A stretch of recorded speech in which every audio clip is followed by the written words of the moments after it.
Hello good morning students. आज हम class 9 में आपके बायोलॉजी सब्जेक्ट्स में पढ़ेंगे जंतु ऊतक यानी कि एनिमल टिश्यूज। क्योंकि आप लोगों ने इसके पहले प्लांट टिश्यूज यानी पादप ऊतकों के बारे में पढ़ चुके हैं, तो सभी पादप ऊतक हमारे समाप्त हो चुके हैं। तो उसी क्रम में आज हम पढ़ेंगे जंतु ऊतक यानी कि एनिमल टिश्यू। देखिए, जो आपके जंतु ऊतक हैं, एनिमल टिश्यू हैं, ये कार्य के आधार पर जो है कितने प्रकार के हैं इसके बारे में हमें जानकारी इसमें होगी। और इसी के साथ साथ आज का जो वीडियो है उसमें सभी प्रकार के जितने भी जंतु ऊतक हैं वो आपको एक जगह एक चार्ट के रूप में मिल जाएंगे। और इसके बाद के जो वीडियो होंगे उनमें हम इन सभी को डिटेल से पढ़ेंगे। तो देखिए, जो जंतु ऊतक है, एनिमल टिश्यू है, वो कार्य के आधार पर जो है 4 प्रकार के होते हैं। कितने प्रकार के होते हैं? 4 प्रकार के होते हैं, जिसमें ये आप 4 प्रकार देख पा रहे हैं। पहला है एपिथेलियम, दूसरा है संयोजी ऊतक और तीसरा है पेशी ऊतक, चौथा तंत्रिका ऊतक। जिसमें से हम सबसे पहले एपिथेलियम यानी एपिथेलियल टिश्यू या एपिथेलियम ऊतक के बारे में थोड़ा जानेंगे और उसके बाद में उसके प्रकार आपको बताएंगे, क्योंकि यहाँ पर हम डिटेल से नहीं कर रहे हैं, एक चार्ट के रूप में देख रहे हैं। तो जो आपके एपिथेलियम ऊतक होते हैं, यानी कि पहले ऊतक की बात कर रहे हैं कार्य के आधार पर, तो एपिथेलियम जो ऊतक है ये ऊतक शरीर को ढकने तथा बाह्य रक्षा प्रदान करने वाला ऊतक है।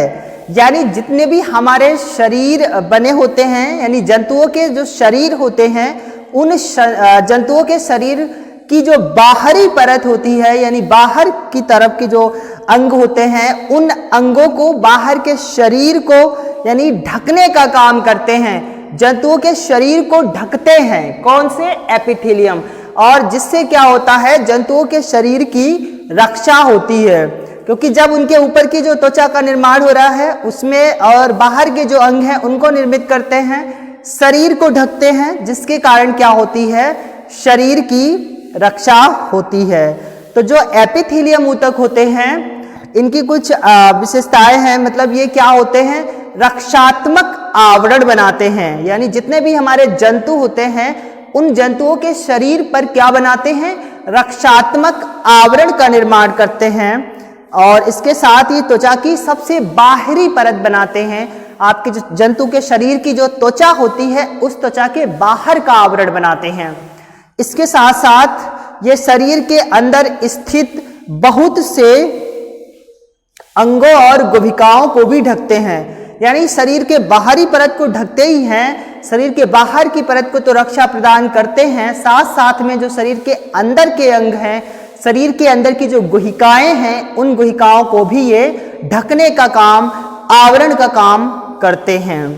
और जो एपिथेलियम ऊतक हैं इनके भी कई अलग अलग प्रकार हैं, कई अलग अलग प्रकारों में इनको बांटा गया है। तो जो एपिथेलियम ऊतक के प्रकार हैं ये सभी प्रकार कार्यों के आधार पर हैं। यहाँ पर हम सिर्फ उनके नाम जानेंगे, डिटेल नहीं, जिसमें आपके ये 6 प्रकार दिए गए हैं एपिथेलियम ऊतक के। सरल सल्की एपिथेलियम, स्तरित सल्की एपिथेलियम, स्तंभाकार एपिथेलियम, पश्माभी स्तंभाकार एपिथेलियम, घनाकार एपिथेलियम, ग्रंथिल एपिथेलियम। यानी जो एपिथेलियम के ये 6 प्रकार हैं और ये 6 प्रकार जो हैं कार्य के आधार पर दिए गए हैं। किस प्रकार दिए गए हैं?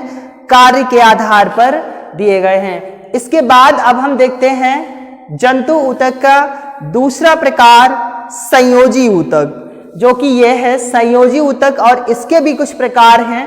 तो पहले हम संयोजी ऊतक के बारे में जानेंगे, उसके बाद में संयोजी ऊतक के प्रकार के सिर्फ और सिर्फ केवल नाम जानेंगे और डिटेल में नहीं। तो देखिए, जो संयोजी ऊतक हैं ये ऊतक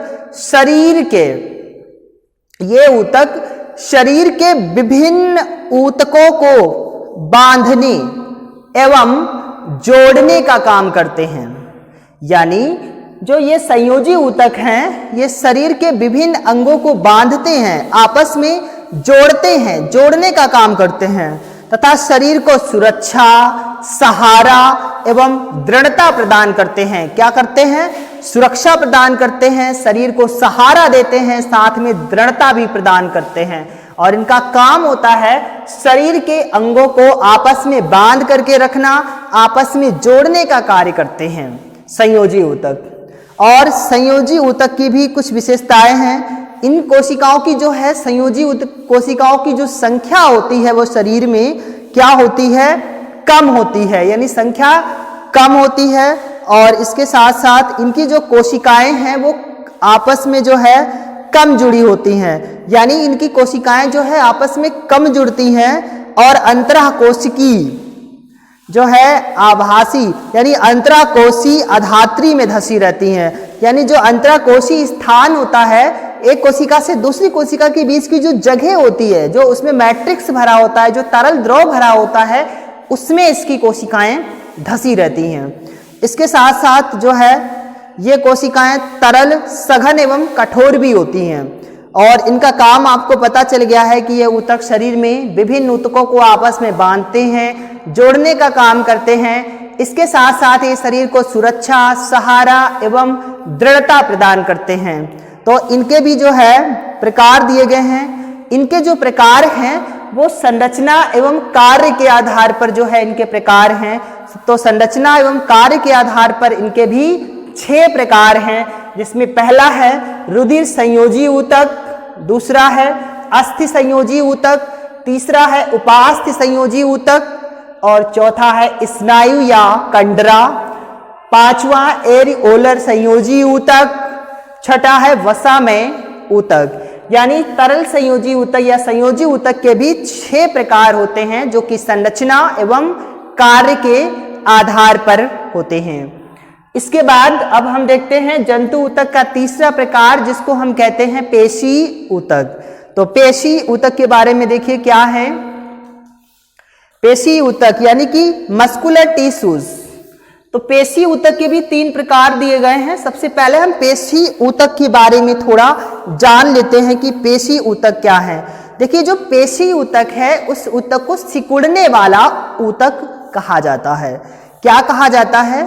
सिकुड़ने वाला ऊतक भी कहते हैं, क्योंकि जो हमारी पेशियां हैं वो सिकुड़ती हैं और फैलती हैं, इसलिए जो पेशी ऊतक है उनको सिकुड़ने वाला ऊतक भी कहते हैं। इसके साथ साथ ये हमारे शरीर में क्या करते हैं? गति के लिए उत्तरदायी हैं, यानी जो हमारे शरीर में गति होती है उसके लिए ये जिम्मेदार हैं, उत्तरदायी हैं। इसके साथ ये शरीर का जो है मांस वाला भाग बनाते हैं, यानी जो हमारे पेशी ऊतक हैं, इन पेशी ऊतकों के माध्यम से हमारे शरीर में जो मांस का हिस्सा है उस हिस्से का ये निर्माण करते हैं।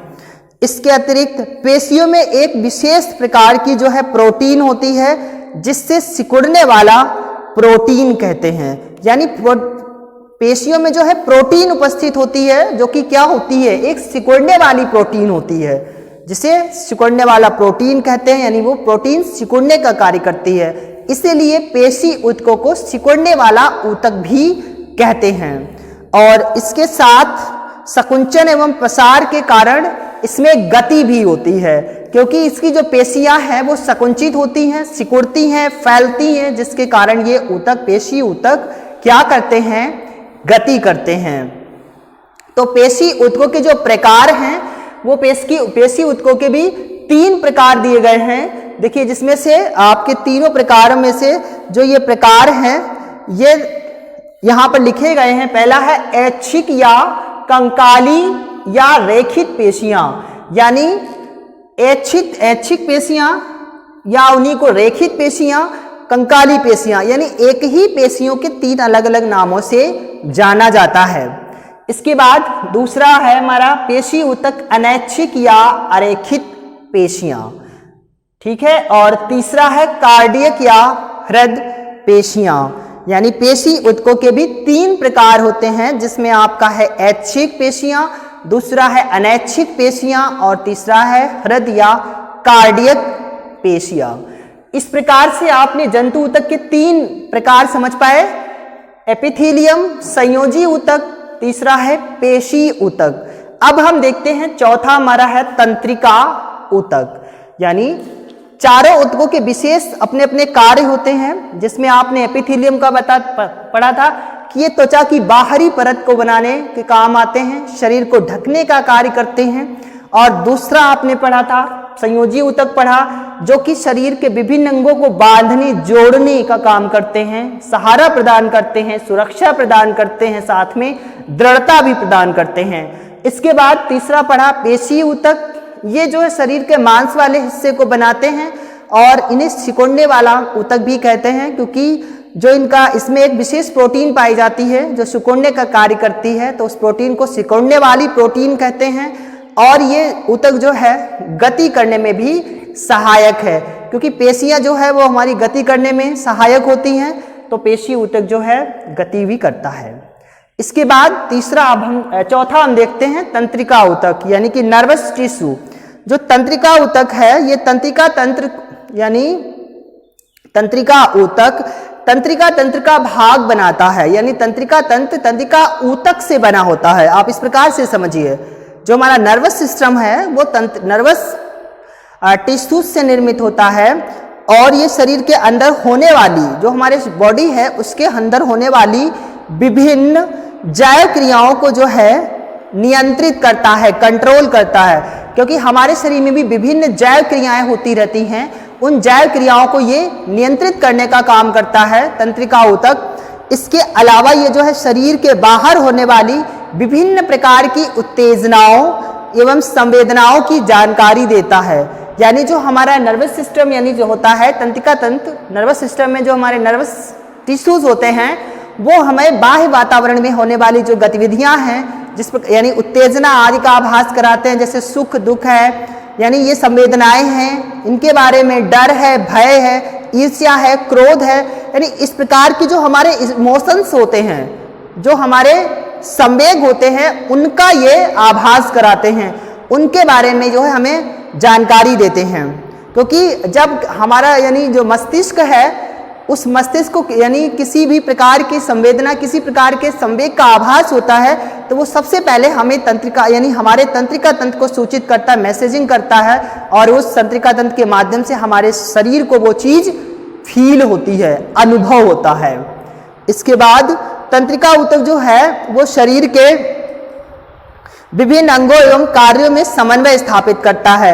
यानी जो हमारा तंत्रिका ऊतक है वो नर्वस सिस्टम में तंत्रिका तंत्र में पाया जाता है, उपस्थित होता है, क्योंकि तंत्रिका तंत्र जो है वो तंत्रिका ऊतकों से मिलकर बनता है।